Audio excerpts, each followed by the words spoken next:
আরেকটা সূরা আছে ওয়াকিয়া, সূরা ওয়াকিয়া। এই সূরা পড়লে তাকে দারিদ্রতা স্পর্শ করবে না ইনশাআল্লাহ। দারিদ্রতা নিয়ে সমস্যা না?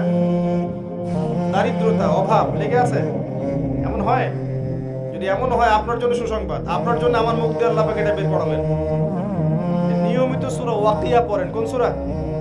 ইযা ওয়াকাআতিল ওয়াকিয়া লাইসা লিওয়াকাআতিহা কাযিবা খাফিদাতুর রাফিআ ইযা রুজ্জাতিল আরদু রাজ্জাও ওয়া বুসাতিল জিবালু বাসা।